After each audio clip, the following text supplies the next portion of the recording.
Eh bien, bonjour à toutes et à tous et bienvenue sur la chaîne Le Coin Perdu. On se retrouve pour une nouvelle vidéo, ma critique des Gardiens de la Galaxie volume 3. Je l'ai dit dans plusieurs vidéos, c'est un film que j'attendais beaucoup, notamment grâce à James Gunn. Alors, pour ceux juste qui, parce que ça va être un full spoiler, mais pour ceux qui veulent juste mon avis vite fait là en début de vidéo, euh, j'ai adoré ce film. J'ai surkiffé ce film, j'avais vu toutes les critiques, et là, ça fait quoi ça fait qu'une heure et demie qu'il est fini quand je tourne, et j'ai kiffé ce film, il est rempli d'émotions, il est juste génial. Donc vraiment, si vous avez été un peu dégoûté par les derniers Marvel ou vous avez moins aimé, je vous invite vraiment à aller le voir. Gardien de la Galaxie volume 3, c'est une géniale conclusion au personnage, et voilà, c'est juste trop cool. Et merci James Gunn. Et maintenant, je pense que Marvel a peut-être son pire ennemi face à lui, qui va aller gérer le DCU, qui va nous sortir, je pense, un Superman juste trop bien. Bon, maintenant on va parler tout de suite en spoiler. Alors, je dis ça à chaque fois, mais je pense que la vidéo va pas durer hyper longtemps. Je pense qu'elle va faire 10 minutes max. Parce qu'en fait, j'ai pas trop de trucs à dire sur ce film, tellement, enfin, en fait, je l'ai trouvé bien. Enfin, en fait, déjà, bon, je vais partir sur un truc. Les autres Gardiens de la Galaxie, je les ai toujours appréciés. Le 2, je l'avais trouvé génial. Et comme je vous l'ai dit, les derniers humours Marvel me saoulaient un peu. Et là, pouah, je crois que ça fait, je crois que à Ant-Man et à, et à Black Panther. Est-ce que Black Panther il y avait beaucoup d'humour? Je sais plus trop. Mais putain, j'ai entendu la salle, moi, la salle a ri aux blagues des Gardiens de la Galaxie, mais même moi, j'ai ri aux blagues de Gardiens de la Galaxie, quoi. C'était vraiment drôle, et il y a les moments émouvants, il y a les poses de combat, les poses super-héroïques, c'est juste cool, la musique. James Gunn, merci. Merci d'exister pour ça. Il connaît ses personnages, il sait quoi faire avec. Euh, honnêtement, honnêtement, c'est juste génial ce qu'il a fait.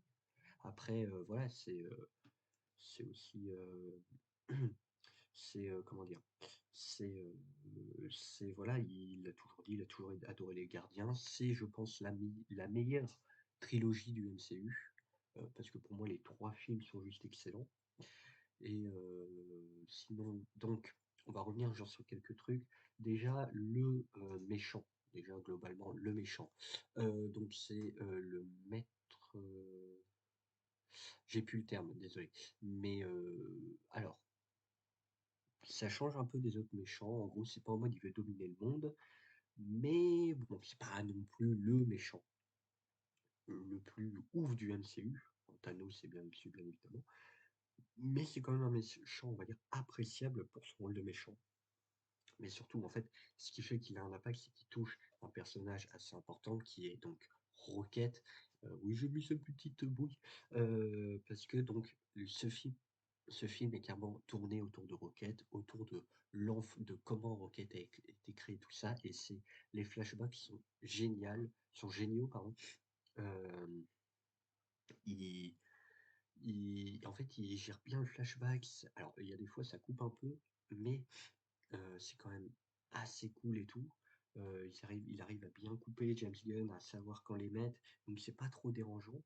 En plus, les Rocket, tu le vois pas pendant tout un moment du film, parce que c'est full spoiler, hein, comme je l'ai dit, de toute façon, ça sera dans le titre. Mais, euh, comment dire, j'ai oublié. Comment dire, en fait, tout simplement, il est il est KO, quoi, en gros, et j'ai trouvé ça génial. Euh, honnêtement, c'est trop bien d'avoir, je trouve, tourné ça sur Rocket, surtout à la fin où c'est lui qui prend le contrôle des gardiens. Et je trouve ça pas idiot parce qu'en fait, on raconte l'histoire, voilà, on connaît son histoire, on sait maintenant ce qu'il peut apporter aux gardiens. Et c'est génial. Peter Quill a aussi sa rédemption, il l'a avec Gamora. Voilà, il accepte que c'est plus la même Gamora, mais que voilà, elle a quand même un côté gentil. Euh, Drax et Nebula, voilà, ils ont leur truc, ils savent qu'ils vont gérer donc Nowhere, là qui est le QG des gardiens, et Mantis, elle, va se retrouver parce que c'est vrai que Mantis dans le groupe, c'est un peu la mal-aimée malheureusement. Je trouve, heu, je trouve que quand même, voilà, c'est un peu, la mal-aimée dans les gardiens. Groot est là. En fait, Groot, je trouve, est moins présent, ce que je trouve dommage, alors que Rocket était plus en danger que dans les autres films. Donc bon, je trouve ça un peu dommage, mais Groot, il a quand même sa scène, voilà, il a sa scène de baston où il montre qu'il est puissant.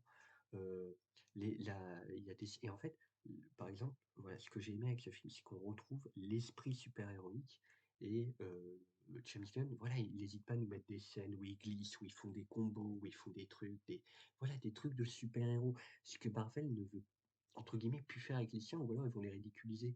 Et je trouve ça un peu dommage, genre ils prennent un peu de, bah, voilà, des poses de super-héros, ça marche au ralenti et tout, et ça iconise les personnages et c'est trop bien, c'est trop bien.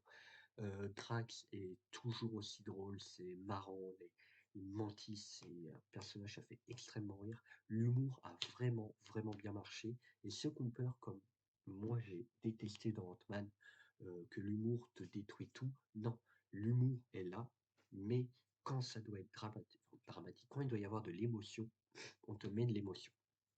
Donc voilà, c'est pour moi, c'est juste génial et ça fait extrêmement plaisir. Adam Warlock, alors, j'en ai vu beaucoup dire que, bah, ça allait sans doute être déçu du personnage. C'est vrai que ce personnage, clairement, il est là pour te l'introduire, pour te montrer que c'est encore qu'un enfant. Alors moi, je pense qu'ils ont d'autres projets avec lui dans le futur du MCU et vu l'acteur, je pense que c'est prévu. Donc je pense qu'il va grandir dans les Gardiens et c'est pour ça, là, on nous montre un peu comme un enfant un peu débile qui connaît pas grand-chose à la vie et c'est pour ça que j'ai trouvé, c'est pour ça que je suis pas si déçu parce que j'en attendais rien. Je savais qu'il allait pas faire grand-chose parce que c'est tourné sur les Gardiens, mais vu que maintenant il fait partie des nouveaux gardiens, honnêtement, je pense que ça peut être un peu cool de se tourner vers lui. Donc honnêtement, c'est pour ça que je suis pas si déçu du personnage. Voilà. En fait, sur ce film, j'ai pas grand-chose à dire parce que pour moi, si vous avez aimé le un et 2, si vous aimez l'univers des gardiens, vous allez pas être déçu de ce film. Vous allez pas être déçu. Vous allez parce que James Gunn, voilà, il l'a montré, il sait maîtriser ses personnages, il les connaît, il les aime et c'est juste génial.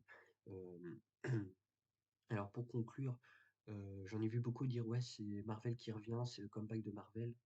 Bah non, non, non, c'est l'adieu de James Gunn à Marvel et qui leur dit bien: «Vous m'avez laissé partir à la concurrence, maintenant vous allez le regretter» et parce que, déjà, Ant ceux qui disent: «Ouais, mais entre Ant-Man, déjà les effets spéciaux aussi sont très bien dans ce film», même s'il y a quelques scènes où ça pique un peu, heu, bah non.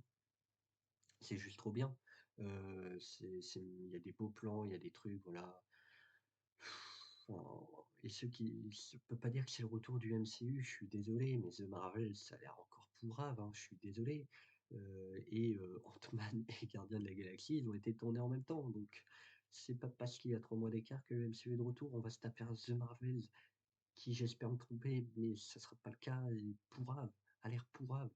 Et si, il y a Secret Invasion et Loki, voilà. C'est les 2 seuls, après je vais voir. Les autres, je peux rien dire. Mais non, moi je suis toujours très inquiet pour Marvel et je suis même encore plus inquiet quand je me dis que dans 2 ans, les gens dans 2 ans, peut-être que le DCU va renaître, et enfin va naître et va être exceptionnel avec un Superman trop bien. Parce que de ce que j'ai vu, et si c'est comme c'est lui qui l'écrit, qui le réalise, il va être trop bien ce Superman, putain. Parce que je pense qu'il peut le faire, il sait faire. On l'a vu avec Suicide Squad, on l'a vu avec Peacemaker, il sait écrire, il sait faire, James Gunn. Donc, et là, un super-héros solo, ça peut être que très intéressant. En tout cas, bah voilà, j'espère que cette vidéo vous aura plu. Alors, mon avis est plus court, bah, parce qu'en fait, j'ai pas grand-chose à dire, c'est juste très positif. Et voilà, j'ai adoré ce film. Et j'ai passé un très bon moment devant. J'ai pas vu les 2 heures et demie passer. Les musiques sont géniales. Je me suis refait toute la bande son du film. Heu, Sinon, bah, voilà, en tout cas, abonnez-vous à cette chaîne. Dites-moi en commentaire ce que vous avez pensé de ces Gardiens de la Galaxie volume 3. En tout cas, pour moi, il fait partie du haut du panier de Marvel et en tout cas, bah, abonnez-vous à la chaîne, lâchez un pouce bleu, activez la cloche pour être prévenu de toutes les notifications et puis, ben, Des prochaines vidéos vont arriver. Il va y avoir, la suite de la survie Minecraft. Il va y avoir un épisode du coin lecture que j'ai tourné déjà. Donc voilà. Allez, en tout cas, bah, comme je l'ai dit, dites-moi en commentaire ce que vous pensez des Gardiens de la Galaxie. Et sinon, moi, je vous dis tchuss et si vous êtes perdus, vous êtes les bienvenus au coin perdu. Allez, salut!